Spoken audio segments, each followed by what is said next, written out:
Shalom, salam damai sejahtera bagi kita semua. Jumpa kembali dalam Sapaan Harian GKJ Manahan, Surakarta. Saya berdoa dan berharap Bapak Ibu Saudara serta anak-anak sekalian dalam keadaan sehat dan diberkati Tuhan. Mari kita membaca firman Tuhan yang terambil dari kitab Efesus 4 ayatnya yang ke-26 sampai dengan yang ke-27.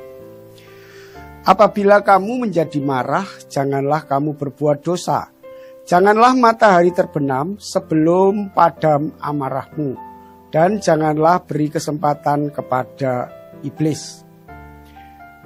Bapak Ibu yang dikasihi Tuhan, bulan Oktober ini adalah bulan keluarga dalam kalender gerejawi. Dalam hidup berumah tangga, seringkali pertengkaran dalam keluarga tidak bisa dihindari. Suami sering marah pada istri sering marah pada suami. Orang tua marah kepada anak-anaknya atau sebaliknya. Anak-anak sakit hati kepada orang tuanya. Bahkan kejadian ini bisa berlanjut lebih dari satu hari.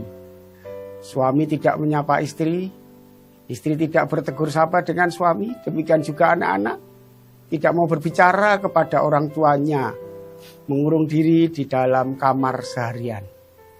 Pertanyaannya adalah, apakah kita boleh marah? Dalam ayat yang kita renungkan di atas menasihatkan kepada kita, ada dua hal apabila kita tidak mampu mengontrol emosi atau marah. Yang pertama, janganlah berbuat dosa atau memberikan kesempatan kepada iblis ketika kita marah. Artinya jangan timbul dendam di antara anggota keluarga, jangan ada kekerasan dalam rumah tangga atau KDRT. Yang kedua, kemarahan yang terjadi jangan sampai matahari terbenam. Artinya jangan menyimpan dendam, jangan memelihara sakit hati selama-lamanya. Seringkali saya mendengar cerita ketika suami marah kepada istri atau istri marah kepada suami. Kalau tidur malam hari, salah satu pasangan tidurnya menghadap ke tembok karena masih ada perasaan jengkel pada pasangannya. Demikian juga anak-anak mengurung diri di kamar sampai larut malam. Berarti salah satu atau kedua belah pihak, baik suami, istri ataupun anak-anak, harus membereskan atau menyelesaikan persoalannya sebelum matahari terbenam. Kita harus saling mengasihi dan membuka pintu lebar-lebar untuk saling mengampuni dan saling memaafkan untuk pasangan kita, untuk anak-anak kita, dan untuk kedua orang tua kita. Pertanyaan kedua, siapa yang harus memulai maaf atau yang memulai mengampuni? Ini tidak mudah. Suami sebagai kepala keluarga merasa gengsi meminta maaf terlebih dahulu. Istri karena merasa paling benar sehingga tidak mau memulai meminta maaf. Demikian juga anak-anak tidak mau minta maaf pada orang tuanya. Anak-anak merasa jengkel karena seringkali menjadi objek kesalahan.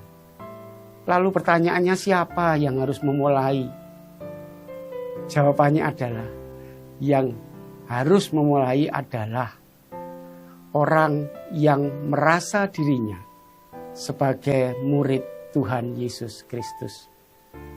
Tuhan Yesus mengajarkan pada kita semua untuk saling mengasihi dan saling mengampuni. Tuhan Yesus pun ketika disakiti, dianiaya di kayu salib, dia melepaskan pengampunan untuk orang-orang yang menganiaya dan menyalibkan dia. Kita yang hanya disakiti dengan perkataan atau omongan oleh pasangan kita atau orang tua kita sulit untuk mengampuni.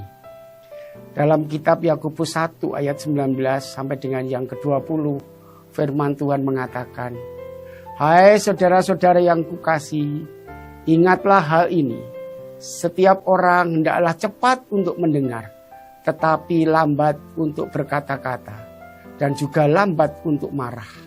Sebab amarah manusia tidak mengerjakan kebenaran di hadapan Allah."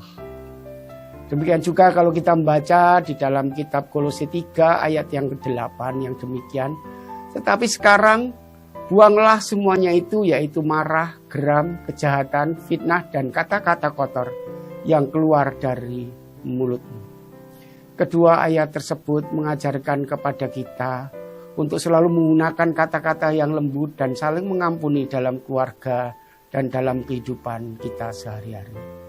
Kalau keluarga kita ingin diberkati, mari kita hidup rukun, penuh damai, saling mengampuni dan saling mengasihi. Sebab firman Tuhan dalam kitab Mazmur 133 mengajarkan pada kita bahwa hujan berkat dan mujizat akan terjadi dalam keluarga kita apabila kita semua hidup rukun. Kiranya Tuhan Yesus memampukan kita untuk saling mengampuni dan hidup rukun, terkhusus dalam keluarga kita masing-masing. Mari kita mohon kekuatan dari Tuhan. Mari kita berdoa. Bapa kami yang ada di surga, ampuni kami apabila kami dalam hidup berumah tangga, kami saling menyakiti dan sulit untuk mengampuni, baik kami sebagai suami, baik kami sebagai istri, maupun sebagai anak. Mulai hari ini Tuhan, kami akan saling mengasihi, saling mengampuni, serta hidup rukun dan damai. Sebab kami percaya apabila keluarga kami hidup rukun, berkat Tuhan akan tercurah dan mujizat-Mu akan mengalir dalam rumah tangga kami. Kami mohon kekuatan dan penyertaan-Mu Tuhan dalam keluarga kami hari ini dan selama-lamanya. Dalam nama Tuhan Yesus kami berdoa. Amin. Tuhan Yesus memberkati kita semua.